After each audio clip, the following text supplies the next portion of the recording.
Hello dear student, welcome to SSC online lecture. देखिए आज की क्लास में हम लोग पढ़ते हैं कि जैसे इसके पहले पढ़े थे दो स्लिट होती थी और दोनों स्लिटों से लाइट के बीच जो लाइट वेव के बीच जो इंटरफेरेंस होता था और किस तरह से जो है वो स्क्रीन पर ब्राइट और डार्क फ्रिंजेस जो है मिलती थी।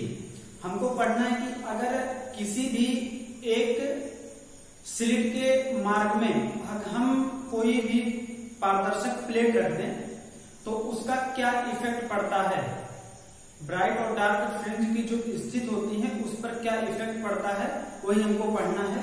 तो चलिए हम लोग देखते हैं। यहाँ पर देखिए एक स्क्रीन इस तरह से ले लेते हैं, एक पर्दा ले लेते हैं। यहाँ पर एक और पर्दा लिया गया है जिसमें दो छिद्र हैं जिसको हम लोग स्लिट कहते हैं। एक स्लिट S1 है और दूसरा स्लिट S2 है और इन दोनों से जो है स्क्रीन पर कहीं पर भी इंटरफेरेंस हो रहा है और जहां पर इंटरफेरेंस हो रहा है उस पॉइंट को हम लोग P मान लेते हैं। इसमें देखिए आगे S1 और S2 का जो मध्य बिंदु है उसको हम लोग C लिख लेते हैं और C से ये दूसरे स्क्रीन पर स्क्रीन R पर ये O पॉइंट पर मिलता है और O से लेकर P तक की जो डिस्टेंस है ये डिस्टेंस हम लोग मान लेते हैं XM। अब देखिए S1P किसी एक स्लिट के मार्ग में एक स्लिट से जो P पॉइंट पर लाइट जा रही है, इंटरफेरेंस हो रहा है, एक के मार्ग में T मोटाई की पारदर्शक प्लेट रख लेते हैं। इसकी जो मोटाई है ये मोटाई T है, स्मॉल t इसकी मोटाई है और इस प्लेट का जो अपवर्तनांक है, अपवर्तनांक हम लोग मान लेते हैं n है। अब देखिए बाकी ये सब आपका वायु में दिखाया जा रहा है और ये जो प्लेट रखते हैं तो प्लेट में देख लीजिए जो लाइट की स्पीड होगी वो चेंज हो जाएगी और हम लोग वायु अथवा निर्वात में जो प्रकाश की चाल लेते हैं वो लेते हैं C और मान लेते हैं कि जो ये प्लेट रखा गया है, प्लेट में जो प्रकाश की चाल है वो प्रकाश की चाल V है। हमको देख लीजिए निकालना है P पर ब्राइट और डार्क फ्रिंज की जो कंडीशंस मिल रही थी वो कंडीशन किस तरह से ये प्लेट रखने पर इफेक्टिव होती है। ये जो XM है, XM किस तरह से इफेक्टिव होता है जब ये प्लेट रख दिया जाता है। आप मान लीजिए कि P पॉइंट पर हमको ब्राइट फ्रिंज मिल रही है जब ये प्लेट नहीं रखा गया है, लेकिन जब ये प्लेट रख देते हैं तब भी क्या हमको P पॉइंट पर ही वो ब्राइट फ्रिंज मिलती है। तो वही कितना आगे पीछे हो रहा है वही हमको पढ़ना है, क्या इफेक्ट पड़ता है। उसके लिए हम लोगों को पथांतर निकालना पड़ेगा। आइए हम लोग देखते हैं किस तरह से इसमें पथांतर निकालते हैं। अब देखिए आप लिख सकते हो कि माना एक पर्दा है, चलिए इसको लिख लेते हैं Q, जिसमें दो स्लिट S1 S2 है और एक और पर्दा लिया जा रहा है R जिस पर फ्रिंजेस प्राप्त की जा रही है। अब देखिए यहां पर हम लोग लेते हैं S1P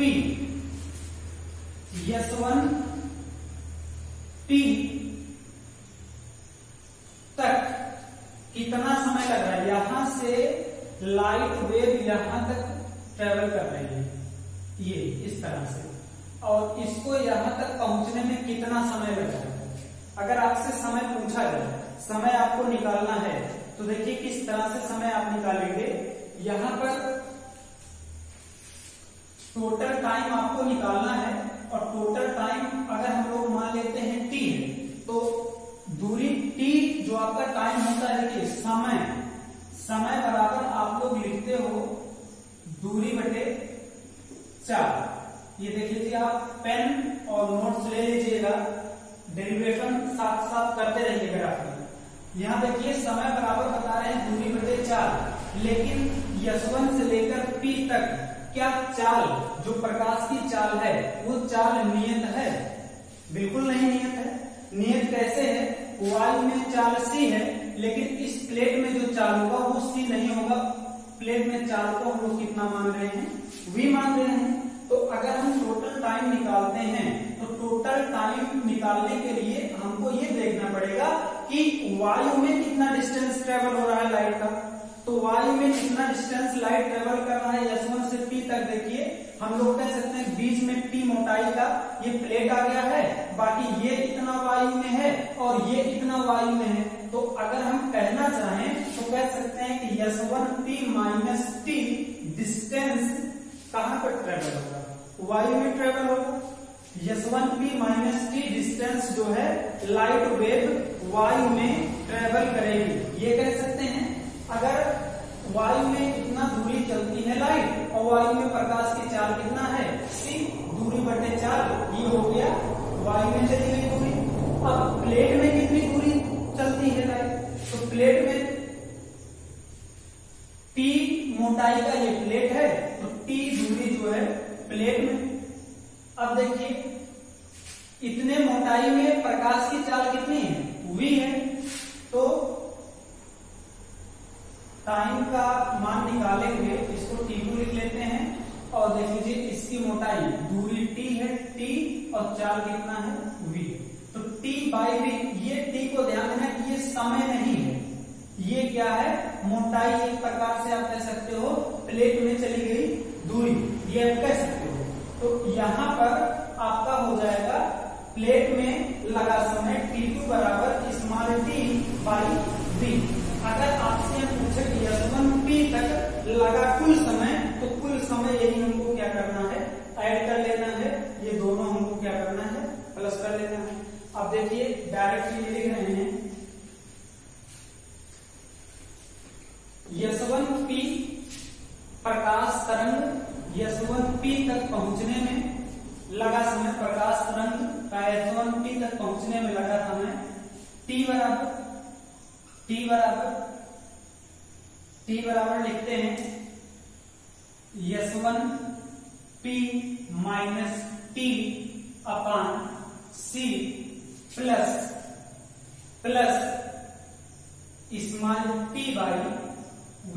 देखिए यही लिया गया था, प्लस करने पर यही हमको मिले। अब यहां पर देखिए आप लोगों को पढ़ाया गया है कि जो अपवर्तनांक होता है, ये जो अपवर्तनांक होता है इसका अपवर्तनांक लिया गया है। ये अपवर्तनांक बराबर होता है पहले माध्यम में प्रकाश की चाल बटे दूसरे माध्यम में प्रकाश की चाल। पहला माध्यम वायु, दूसरा माध्यम प्लेट। अब प्लेट कांच का हो सकता है, पारदर्शक प्लेट। अब हम लोग लेते हैं पहला माध्यम वायु, वायु में प्रकाश की चाल c और कांच में प्रकाश की चाल या प्लेट जिसका भी हो पारदर्शक होना चाहिए, उसमें जो प्रकाश की चाल है वो v। लिख सकते हैं n बराबर c बटे v। अब यहां से देखिए n बराबर मिलेगा c बटे v, तो v का मान यहां से निकाल लेते हैं, v का मान निकालेंगे c बाई n। अब यही v का मान इसमें रख लेते हैं लोग। जब इसमें रखते हैं तो देखिए कितना मिलेगा, total time t equal to S1P minus t upon c plus t by v। v के स्थान पर हमको कितना लिखना है, c बाई n, और n कहां गया ऊपर, आप नोट करते चलिएगा। देखिए S1P minus t by c plus nt by c इतना मिला। अब यहां से t बराबर 1 बाई c देखिए कॉमन है, कॉमन करते हैं हमको क्या मिलेगा, S1P minus t plus nt, ये इतना मिल रहा है। इसको और सॉल्व कर लेते हैं, total time t equal to 1 by c into में S1P माइनस, यहां से देखिए कुछ कॉमन आपको दिख रहा है, t कॉमन है, t कॉमन करते हैं तो इसको हम लोग लिख सकते हैं। चलिए यहाँ पर हम प्लस कर ले रहे हैं और n minus 1 into t common करेंगे, n प्लस n बचेगा और यहाँ पर माइनस 1, तो n माइनस 1 इंटू t। ये हमको मिल रहा है S1 से लेकर P तक पहुंचने में लगा समय t। अब देखिए ये इसके बीच में प्लेट भी है। अब अगर प्लेट भी है तो आप लोगों को एक टॉपिक पढ़ाया गया होगा, इसके पहले पढ़ाया गया था ऑप्टिकल पाथ। ऑप्टिकल पाथ पढ़ाया गया था और उसमें बताया गया होगा कि किसी भी माध्यम में जो ऑप्टिकल पाथ हम लोग लेते थे, वायु में जो चली गई दूरी होती थी, या माध्यम अगर बीच में माध्यम रखा है तो यहां से लेकर चाहे माध्यम में लें या पूरी दूरी जितने समय में तय होती थी उतने समय में सिर्फ वायु में चली गई दूरी हम लोग निकालते थे। अब जैसे S1 से P तक पहुंचने में लगा समय t है, अब इसके बीच में तो माध्यम भी है, लेकिन t समय में उतने ही समय में वायु में चली गई दूरी के तुल्य होता है इसका प्रकाशिक पथ। अब t समय में वायु में चली गई अगर हम दूरी निकालते हैं तो देखिए कितना मिलेगा। t समय में, यही t समय में, इतने समय में S1P के तुल्य, S1P के तुल्य, S1P के तुल्य वायु में चली गई दूरी, वायु में चली गई दूरी अगर हम लोग निकालते हैं चली गई दूरी तो कितना आएगा। दूरी बराबर आपका देखिए क्या होता है, दूरी बराबर आपका होता है चाल गुणे समय, और कितने समय में आ गए उतने समय में, उतने समय मतलब S1 से P तक जितना समय लगा है, और S1 से लेकर P तक कितना समय लगा, कैपिटल T समय लगा है। अब यहां से क्या मिलेगा, दूरी बराबर मिलेगा चाल किसमें, वायु में। वायु में चाल कितना होता है C into T, total time T, CT ये हमको मिल गया। S1P के तुल्य वायु में चली गई दूरी। अब C इंटू T का मान देख लीजिए यहाँ पर इतना निकला है, और यही मान यहाँ पर रख देते हैं। जब मान रखेंगे देखिए कितना आएगा, C इंटू T के स्थान पर मान रखेंगे 1/C इंटू में S1P plus N minus 1 into T। यहाँ पे देखिए C से C कैंसिल हुआ, और जो आपका S1P के तुल्य दूरी मिल रहा है, दूरी जो मिल रहा है वो कितना मिल रहा है, S1P plus N minus 1 into T। ये इतना दूरी मिला है, इसको आप ध्यान देना, इसका काम लगेगा। ये देखिए इतना दूरी मिला है। अब अगर आपसे पूछा जाए कि पथांतर कितना हुआ, देखिए जब प्लेट नहीं रखा जाता था तो S1 से लेकर P तक कितना दूरी आप मिलता था, S1P डायरेक्ट आप यही दूरी इतना लिखते थे, S1P दूरी। लेकिन जब प्लेट रख दिया गया तो यही इतना दूरी एक्स्ट्रा होगा, N minus 1 into T extra distance है। अगर आपसे पूछे पथांतर कितना है, देखिए यहाँ पर आगे अगर आपसे यहाँ पूछा जाए पथांतर कितना है, तो पथांतर देखो कितना निकल रहा है, यहां से लेकर यहां तक का जो डिस्टेंस है कितना है, S2P माइनस ये डिस्टेंस कितना है, S1P। S1P कब होता था, जब ये प्लेट नहीं था, लेकिन प्लेट है तो कितना दूरी निकला है, S1P plus N minus 1 into T निकला है। यानी पथांतर में हमको ये पूरा माइनस करना है, तो S2P minus S1P plus N minus 1 into T। अब अगर माइनस से मल्टीप्लाई करते हैं तो ये आपका हो जाएगा माइनस, और ये भी आपका हो जाएगा माइनस। अब यहां पर आपको ध्यान देना है, S2P माइनस S1P ये किसके बराबर होता था, आप लोग निकलवाया गया है वहां पर। S2P माइनस S1P जो है आप लोगों को बताया गया था, ये बराबर होता है S2A। यहाँ से पर्टिकुलर डाल के जो है A शो किया गया होगा, और बताया गया था कि ये S2P माइनस S1P पथांतर जो होता है वो किसके बराबर होता है, S2A के बराबर होता है। S2A minus N minus 1 into T, और ये S2A किसके बराबर निकलवाया गया था, ये भी आप लोगों को बताया गया है। निकलवाया गया था ये S2A बराबर small d XM upon capital D minus N minus 1 into T। ये देख लीजिए S2A के बराबर ये निकला था। आप इससे पहले वाला टॉपिक जब पढ़ोगे, डेरिवेशन जो कराया गया था उसमें ये बताया गया था। अब यहाँ पर देख लीजिए ये आपका क्या मिला, ये मिला प्रभावी पथांतर। यही जो मान है यही है प्रभावी पथांतर। अगर ये प्रभावी पथांतर है तो देखिए इस P पॉइंट पर आपसे पूछा जाए कि ब्राइट कब मिलेगा। ब्राइट मिलने के लिए आप कह सकते हो कि जो इंटरफेरेंस होगा वो कैसा होगा, कंस्ट्रक्टिव होगा। और कंस्ट्रक्टिव इंटरफेरेंस के लिए आप लोगों को बताया गया था कि जो पाथ डिफरेंस होता है, जो पथांतर होता है, वो बराबर किसके होता है, ये आप लोगों को बताया गया था, ये लैम्डा के बराबर होता है।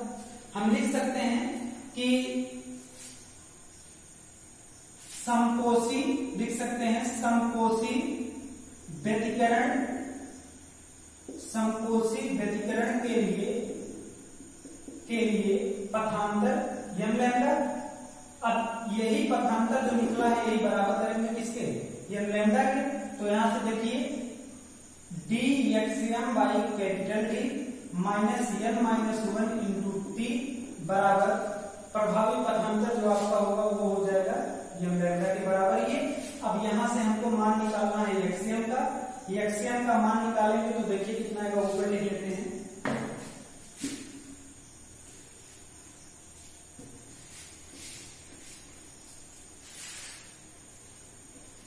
यहां से देखिएगा एक्सियम का मान कितना आएगा, एक्सियम बराबर आपका निकला या D axiom by capital D की वैल्यू पहले निकाल लीजिए, ये माइनस पूरा वैल्यू है, उधर जाएगा plus M lambda plus n minus 1 into T, इतना मिल रहा है।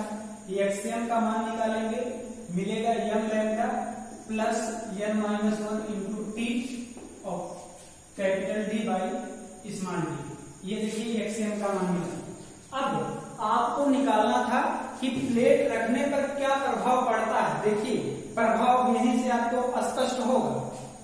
आप फिर से सोचिए कि अगर ये प्लेट ना रखा होता तो, अगर ये प्लेट ना होता तो t का मान कितना, 0। अगर ये प्लेट ना होता तो t का मान कितना, 0। और अगर t का मान 0, यहां पर t का मान 0 रख के देख लीजिए, ये एक्सियम बराबर कितना है, t के स्थान पर 0 रखेंगे, ये पूरा मान 0 होगा और बचा यम लैम्डा, यम लैम्डा से मल्टीप्लाई यहां पर करेंगे कितना आएगा, M lambda capital D by small D. यही मान तो आपका निकला था समकोसी व्यतिकरण के लिए जो स्थिति मिला था जब आप डेरिवेशन किए थे, तो वही चीज तो है। अगर ये प्लेट ना रहे तो हमको यही मिलेगा। अब प्लेट है तब कितना मिल रहा है, प्लेट रहने पर हमको ब्राइट फ्रिंज की जो कंडीशन है वो ये कंडीशन मिल रही है। अब देखिए हमको निकालना है प्रभाव, प्रभाव हम लोग निकाल लेते हैं यही से। क्या प्रभाव पड़ता है, प्रभाव क्या पड़ता है कि कुछ अंतर आ जाता है, कितने का अंतर आता है, इसी में से ये हम माइनस कर लें तो हमको क्या मिल जाएगा कि कितना डिफरेंस आ रहा है, और उस डिफरेंस को हम लोग मान लेते हैं एक्स नॉट। एक्स नॉट का मान निकालते हैं तो दोनों की स्थितियों में अंतर निकाल लेते हैं, पता चल जाएगा कि कितना अंतर होता है प्लेट रखने से, कितना ऊपर ब्राइट फ्रिंज हमको मिलने लगती है। तो इसमें से जब ये माइनस करेंगे तो माइनस करने देखिए कितना मिलेगा, M lambda plus n minus 1 into capital D by small D minus M lambda capital D upon small D. यही हमको इतना मिल रहा है, इससे इसमें मल्टीप्लाई कर लीजिए, एक्स नॉट बराबर यम लैम्डा से मल्टीप्लाई, ये पूरे में है ध्यान देना, इंटू टी भी था,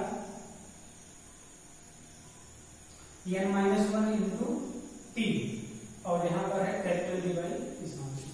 अब capital D by small D से इसमें मल्टीप्लाई करते हैं, मल्टीप्लाई करेंगे कितना हो जाएगा, M lambda capital D by small D into n minus 1 into T capital D by small minus, इसको क्या करना था, माइनस करना था, minus M lambda capital D by small D. ये देखिए कि आपका कैंसिल हो गया, यही इतना मान बच रहा है, जो ये बच रहा है यही इतने का क्या होगा, अंतर होगा।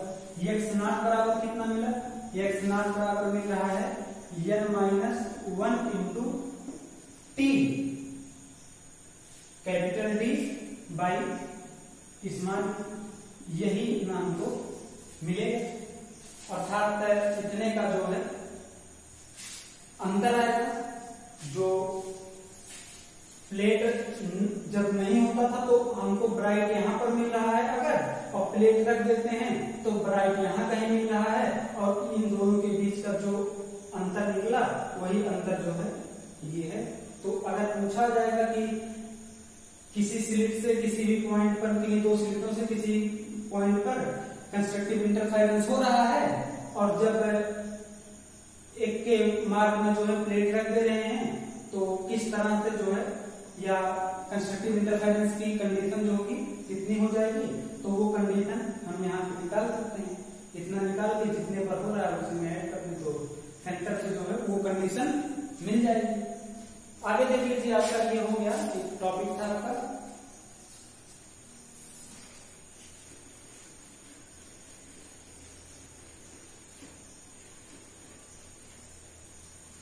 एक टॉपिक और आपका इसमें देखिए है, एक और है कि इंटरफेरेंस की शर्त भी है। देख लीजिए, व्यतिकरण की शर्त भी आप देख लो क्या शर्त होनी चाहिए। शर्त होने में देख लीजिए, पहले तो जो स्लिट होती है दोनों स्लिट जो है कला संबद्ध होना चाहिए। अब आपको देखना है कला संबद्ध स्रोत क्या होता है। ऐसा प्रकाश स्रोत जिसमें कलांतर नियत है, कलाओं में जो अंतर है वो नियत है। ऐसा नहीं है कि कलाओं में अंतर जो है वो लगातार बदलता है। लगातार बदलने का मतलब क्या है कि जैसे इस तरह से ऐसे एक वेव हमको मिले और दूसरी वेव भी हमको इस तरह से मिले ऐसे, तो यहाँ पर देख लीजिए ये कंडीशन मिलेगी, इस तरह से ऐसे मिल रहा है, तो यहाँ पर निश्चित है, कलांतर निश्चित है।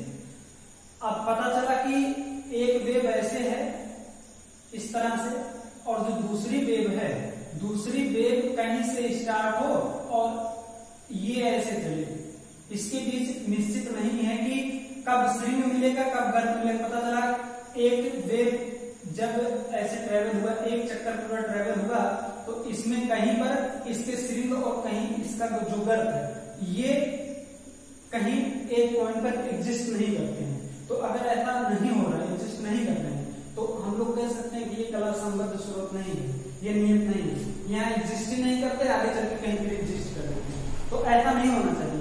अगर एक वेव में एक चक्कर में जिस टाइम पर एग्जिस्ट करते हैं उतने टाइम पर अगले चक्कर में एग्जिस्ट करें, उतने टाइम में अगले चक्कर अगले तरंग में एग्जिस्ट करें। तो ये जो होता है यही होता है कला संबद्ध स्रोत।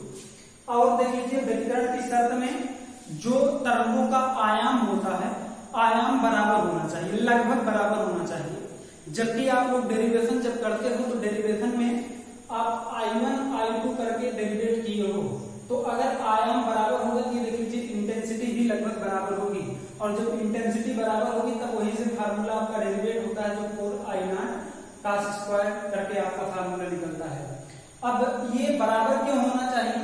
क्योंकि अगर आयाम बराबर ना हो तो कभी भी डिस्ट्रक्टिव इंटरफेरेंस, या आप कह सकते हो किसी भी स्क्रीन पर जो डार्क पॉइंट मिलता है, जो डार्क पॉइंट मिलता है, ये डार्क पॉइंट नहीं मिलेगा भाई, बिल्कुल नहीं मिलेगा। ऐसे पता चला एक वेव ऐसे है और दूसरी वेव इस तरह से है, इसका आयाम ज्यादा है, इसका आयाम कम है। अब चलिए ले लेते हैं, एक का क्रेस्ट और एक का ट्रफ मिला। अब इसका क्रेस्ट और ट्रफ मिलने के बावजूद भी कुछ ना कुछ एम्पलीट्यूड तो मिलेगा, क्योंकि इसका मान ज्यादा है, और जब एम्पलीट्यूड मिलेगा तो कुछ ना कुछ क्या मिलेगी, एनर्जी मिलेगी, इंटेंसिटी मिलेगी, और जब कुछ इंटेंसिटी होगी तो स्क्रीन पर कहाँ डार्क होगा, वहां पर तो कुछ ना कुछ इंटेंसिटी हमको मिल जाएगी। इस वजह से हम लोग कहते हैं कि जो दोनों लाइट सोर्स लेते हैं, जो दो स्लिट होती है, इन दोनों स्लिटों से जो लाइट निकलती है, इनका जो आयाम होता है ये आयाम लगभग बराबर होना चाहिए, और स्लिटों के बीच की जो दूरी होती है वो कम होनी चाहिए। स्लिट जो होते हैं, स्लिट का जो फिलिट होता है वो छोटा होना चाहिए, सूक्ष्म छिद्र होना चाहिए। अगर सूक्ष्म छिद्र नहीं होता है तो उस पॉइंट पर अनेक प्रकाश स्रोत कह सकते हो, अनेक बिंदु जो है नए नए प्रकाश स्रोत की भांति व्यवहार करने लगते हैं, जिससे कि जो भी फ्रिंजेस मिलेंगे वो स्पष्ट दिखाई नहीं देंगे। तो ये व्यतिकरण की कुछ शर्तें होती हैं। हमारे ख्याल से ये नोट्स में नहीं है, तो आप लोग चाहे बुक से लिख लेना, बुक से अगर देख लीजिए होगा तो बुक से ही लिख लीजिएगा, केवल शर्त लिख लेना, 3-4 शर्त पूछा जाता है, ये इंपॉर्टेंट है, पूछा जाता है इंटरफेरेंस से आप क्या समझते हैं, व्यतिकरण से आप क्या समझते हैं, इसकी शर्त लिखिए। और पूछा जाता है व्यतिकरण तथा विवर्तन में अंतर स्पष्ट कीजिए। तो अंतर तो जब विवर्तन आप लोगों को पढ़ा दिया जाएगा तभी बताया जाएगा। आगे देखिए एक टॉपिक और आप लोगों का इसमें बच रहा है,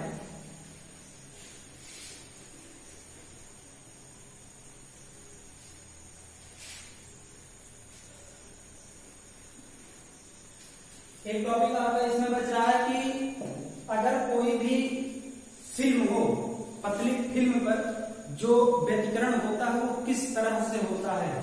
तो देखिए पतली फिल्म का मतलब हुआ जैसे साबुन का कोई बुलबुला हो, उस पर किस तरह से व्यतिकरण होता है। जल पर तेल की जो बूंद है वो फैली हुई बूंद हो, उस पर जब लाइट पड़ता है तो किस तरह से इंटरफेरेंस होता है, वही हमको पढ़ना है। इस तरह से कंस्ट्रक्टिव और डिस्ट्रक्टिव की कंडीशन उसमें है। अब देखिए उसमें ये देखिए फिगर आप लोग समझिएगा, फिगर जो है थोड़ा सा कॉम्प्लिकेटेड है, आप रफ कॉपी पे इसको बनाते चलिएगा साथ साथ। देखिए जल पर तेल की फैली हुई बूंद या साबुन का बुलबुला लिया जा रहा है, आप पृष्ठ कह सकते हो, कोई भी ये पृष्ठ है। अब अगर सोचिए कोई जल हो, जल पे तेल का छिड़काव किया जाए तो वो जो पृष्ठ बनेगी, जो फिल्म बनेगी वो बहुत पतली होगी, लेकिन उतना पतला फिल्म अगर हम बोर्ड पर शो करेंगे तो दिखाई नहीं देगा। इस वजह से इतना चौड़ा शो किया गया है। और इस फिल्म की जो मोटाई है, इस फिल्म की मोटाई हम लोग मान रहे हैं T।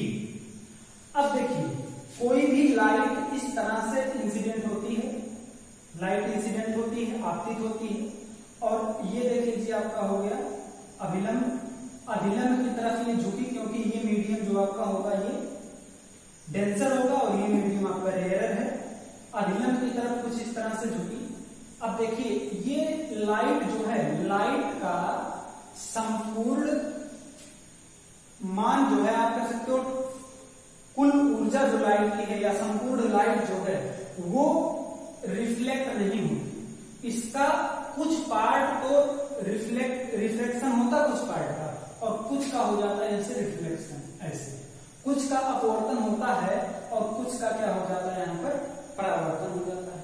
क्योंकि तभी तो हमको बूंद पर जो फैली हुई तेल की बूंद है वो हमको रंगीन जो दिख रही है, जैसे भी दिख रही है, कब दिखेगा जब परावर्तित होकर हमारी आंखों पर लाइट आएगी तभी तो वो स्पष्ट दिखेगा। अब दूसरे पृष्ठ पर जब यही लाइट पड़ती है तो यहाँ पर भी हम इस तरह से देखिए अभिलंब शो करते हैं, और ये हो गया अपवर्तित किरण। यहां से भी इसका कुछ पार्ट जो होता है ये ऐसे परावर्तित हो जाता है। अब यहां पर भी अभिलंब खींच लेते हैं। अब यहां से भी देख लीजिए कुछ अपवर्तित होता है ऐसे, और कुछ इस तरह से परावर्तित हो जाता है। ध्यान दीजिएगा फिगर जो है थोड़ा सा कुछ इस तरह से होगा, देखिए इसमें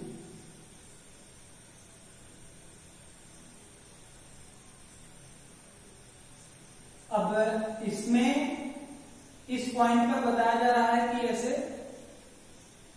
यही मिल रहा है, ये आपका अभिलंब है। चलिए यहां पर कुछ नाम दे देते हैं। ये ए हो गया, ये बी और ये सी पॉइंट। अब देखिए कोण को आप समझिए, ये कोण आपतन कोण आई, इसको आई माना जा रहा है। अगर ये कोण आई है, परावर्तन के नियम से आपतन कोण बराबर परावर्तन कोण के, ये कोण भी आई के बराबर होगा, इसको भी हम लोग बोल सकते हैं आई। ये कोण आर मान लेते हैं।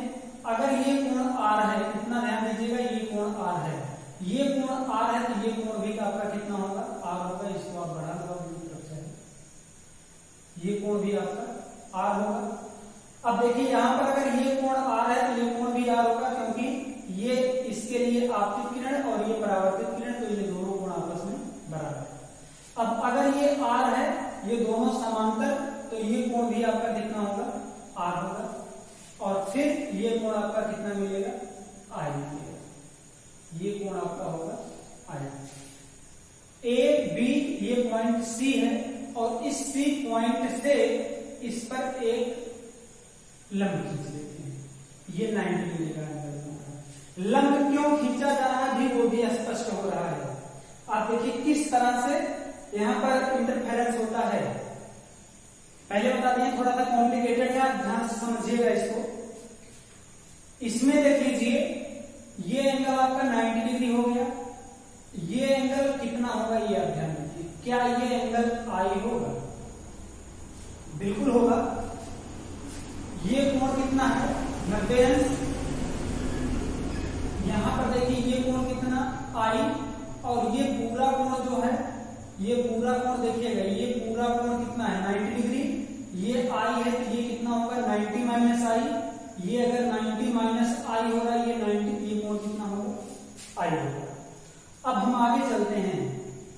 ए बी सी यहां पर लिख लेते हैं डी, यहां पर चलिए मान लेते हैं कोई पॉइंट है के पॉइंट। यहां पर हमको निकालना है पथांतर।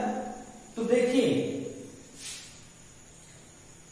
ये फिल्म हमको दिखती है, और फिल्म कब दिखती है? जब यही परावर्तित किरणें हमारी आंखों पर पड़ती हैं, तब जाकर हमको ये फिल्म दिखाई देता है। और फिल्म रंगीन दिखाई देता है। रंगीन कब दिखाई देता है? जब दो लाइट सोर्स पर इंटरफेरेंस होता है। अब एक लाइट तो ये हो गई, और एक लाइट देख लीजिए ये। अब ये इंटरफेरेंस करती है, फिर हमको ये दिखाई देता है। इन दोनों के बीच हमको देखना है पथांतर। यहां से लंब हम क्यों खींचे थे ये देखिएगा। जब इस पॉइंट पे लंब यहां खींच लेते हैं तो हमारे आंखों पर ये जो दोनों किरणें पहुंच रहे हैं, ये पथ और ये पथ, ये दोनों पथ आपस में क्या होता है?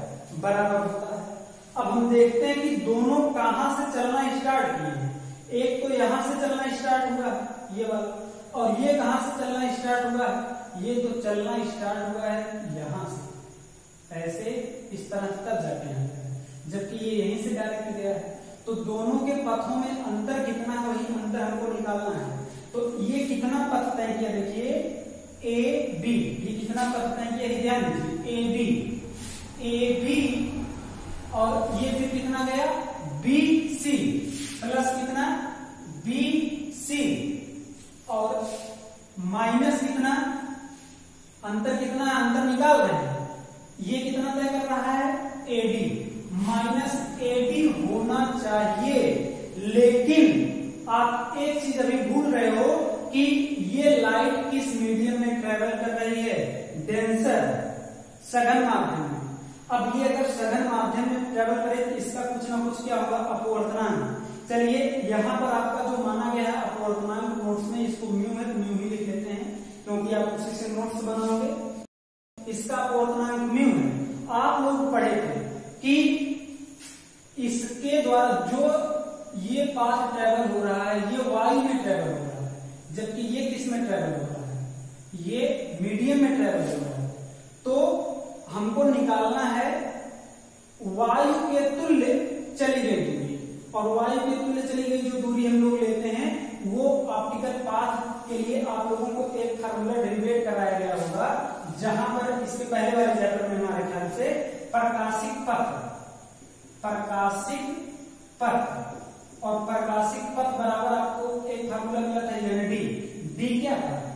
डी था मोटाई, लेकिन यहां पर डी का मान क्या है? डी का मान यहां पर तो हो रहा है AB प्लस BC, क्योंकि लाइट इस तरह से चल रही है, जबकि जहां आप डी लिए थे, डी में लाइट ऐसे सीधे चली थी, तब यही आपका डी लिए थे, लेकिन यहाँ पर तो लाइट ऐसे चल रही है, इस तरह से ये AB प्लस BC। तो हमको क्या करना होगा? यहाँ पर यूनिटी वहां होता था, यहाँ हमको AB प्लस BC में मल्टीप्लाई करना पड़ेगा, किससे? म्यू से, तब जाके ये डेंसर मीडियम का हमारा ये रियल पाथ मिल रहा है। ये पाथ कितना मिल रहा है? रियल पाथ यही इतना है। अब देखिए ये डेंसर मीडियम का रियल पाथ है, और ये एयर का जो है पाथ मिल रहा है ये AB। हम लोग अब और आगे इसको सॉल्व करते हैं। ये जो पाथ डिफरेंस है इसको लिखते हैं डेल्टा।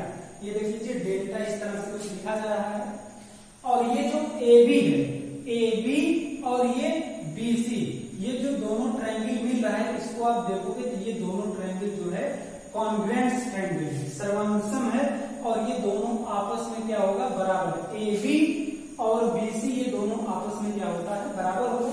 और अगर दोनों बराबर होगा तो इसको हम लोग लिख सकते डेल्टा बराबर ए बीसी के स्थान पर भी कितना ए बी, तो A B plus A B 2 mu A B minus A B. देखिए यहां से हम मान निकालते हैं ए बी का, ए बी का मान निकालते हैं, डायरेक्ट भी लिख सकते हैं लेकिन आप अलग से देख लीजिए। आप निकालिए यहां से कास आर, कास आर बराबर होता है आपका लंब ये आधार बटे कर्ण। आधार कितना है देखिए बी के, कास आर यही निकाल रहे हैं, आधार बटे कर्ण, आधार ये कर्ण ये, तो आधार क्या है बी के, बी के और कर्ण क्या है ए बी, ए बी कर्ण है। ए बी का मान निकालेंगे कितना है बी के बाई कास आर, और बी के ये किसके बराबर है देखिए टी के, मोटाई है ना बी के। अब लिख सकते हैं टी बट्टे कास आर, कास आर, तो डायरेक्ट लिख रहे हैं यहां पर डेल्टा बराबर 2 म्यू और ए बी के स्थान पर टी बटे कास आर माइनस ए बी। अब चलिए ए बी को देखिए क्या लिख सकते हैं, देखिएगा ए बी किसके बराबर लिख सकते हैं, ए बी को भी अलग से बताया जा रहा है, ए डी यही है ए बी। यहां से हम लोग निकालते हैं त्रिभुज ए सी डी में, त्रिभुज ए सी डी में निकालते हैं साइन आई, साइन आई बराबर लंब बटे कर्ण, लंब क्या है ए डी, कर्ण क्या है ए सी, कर्ण है ए सी। ए डी का मान कितना आया ए सी साइन आई, ए डी का मान देख लीजिए कितना है ए सी साइन आई। अब हम लोग मान निकालते हैं ए सी का, ए सी देखिए ए सी और ये पॉइंट जो के है ए सी के बीच में है, अगर ए सी के बीच में है तो लिख सकते हैं हम लोग ए के प्लस के सी लिखें, या तो ए के प्लस ए के, दो बार लिख सकते हैं क्योंकि ये बीचों बीच है। तो ए सी के स्थान पर हम लोग लिख सकते हैं ए डी बराबर ए सी के स्थान पर देखिएगा 2 ए के साइन आई, ए सी के स्थान पर 2 ए के कर लीजिए। फिर और सॉल्व करते हैं इसको, ए के किसके बराबर मिलेगा देखिएगा, यहां से हम लोग निकालते हैं tan, tan आर बराबर आपका होता है लंब बटे आधार, लंब क्या है ए के, आधार क्या है बी के, बी के, और यहां से ए के का मान निकालेंगे बी के tan आर, और बी के का जो मान है वो कितना बी के, यही फिर देखिए जो मोटाई टी, टी tan आर, तो लिख सकते हैं ए डी बराबर 2 T tan R into sine I, इतना लिख सकते हैं ए डी के स्थान पर। अब देखिए ये सब मिटा दे रहे हैं, यहां से डायरेक्ट मान लिख रहे हैं, समझाने के लिए था कहां से आता है। यहां ए डी के स्थान पर लिख लेते हैं 2 T tan R into sine I. अब इसको जो है हमको करना है आई का फॉर्म बनाना है, इसके लिए देखिए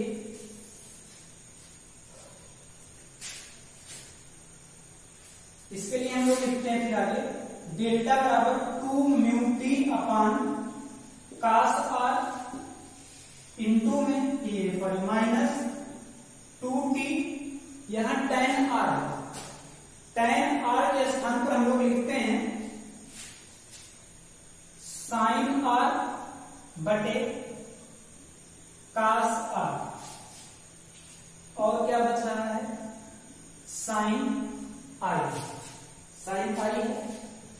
हम लोग यहां लिख लेते हैं बटे, देखिए इतना मिल रहा है, आगे एक्स्ट्रा काम अपने तरफ से कर रहे हैं, कुछ अतिरिक्त कर लेते हैं इसमें, बटे साइन आर गुणे साइन आर लिख सकते हैं। ये क्यों कर रहे हैं, क्योंकि ये मान हमारा हो जाएगा किसके बराबर, इसके अपवर्तनांक म्यू के बराबर। स्नेल के नियम के अनुसार साइन आई बटे साइन आर बराबर माध्यम का अपवर्तनांक, माध्यम का अपवर्तनांक कितना है म्यू है, और sine R into sine R कितना होगा साइन स्क्वायर आर, तो इसके स्थान पर क्या हो जाएगा म्यू। तो आपका इक्वेशन क्या होगा, इक्वेशन आपका होगा डेल्टा बराबर 2 mu T upon cos R minus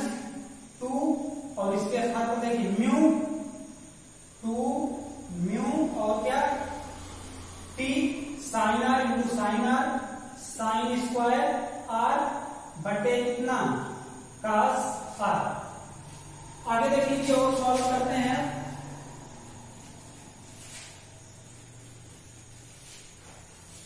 इसमें से कुछ कॉमन है वही कॉमन कर लीजिए।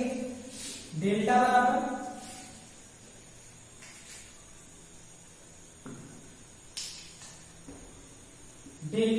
देखिए क्या मिल रहा है। डेल्टा बराबर जो कॉमन है वही कॉमन कीजिएगा। 2 म्यू टी अपान cos r। देखिए 2 म्यू टी अपान cos r ये कॉमन है। कितना बचेगा यहाँ पर 1 माइनस यहाँ पर कितना बचेगा साइन स्क्वायर r।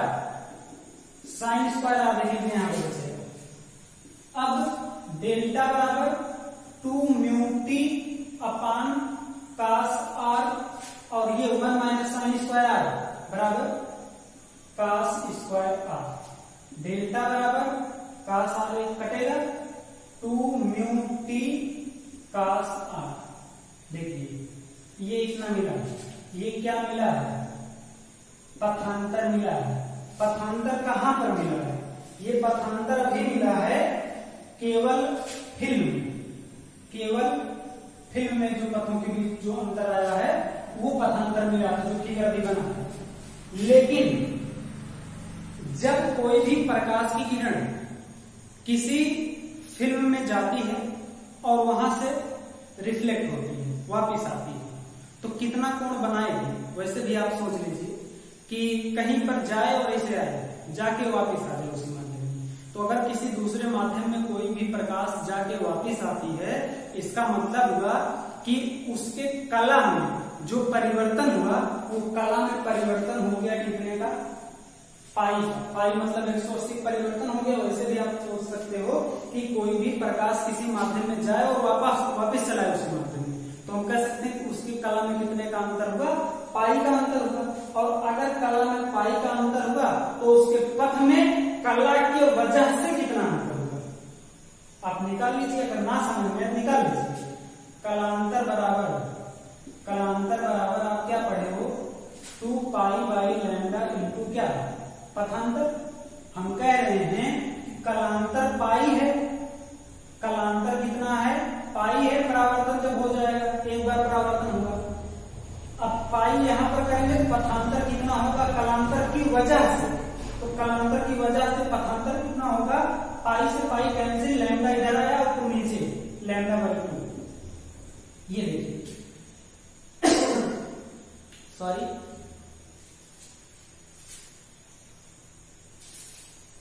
एक तो पथांतर मिल रहा है ये इतना, लेकिन कला परिवर्तित होने के कारण लैम्डा बाई 2 का और पथांतर है। तो कुल पथांतर जो हमारा होगा वो देखिए कुल पथांतर या हम कह सकते हैं प्रभावी पथांतर, या कह सकते हैं प्रभावी पथांतर। प्रभावी पथांतर कितना आया? प्रभावी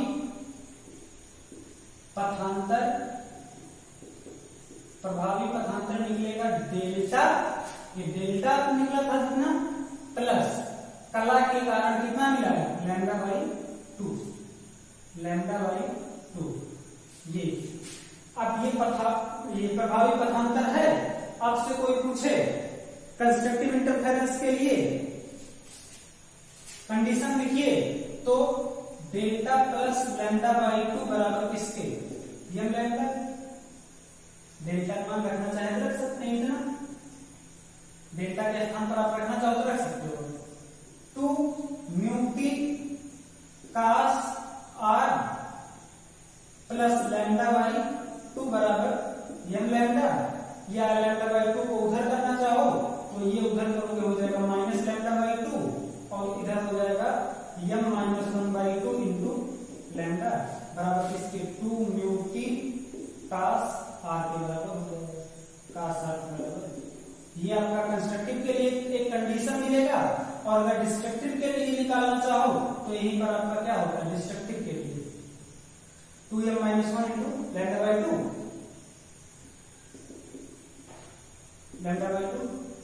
जो भी आपका कंडीशन होता हो वो कंडीशन डिस्ट्रक्टिव वाला पथांतर निकालना मान करते।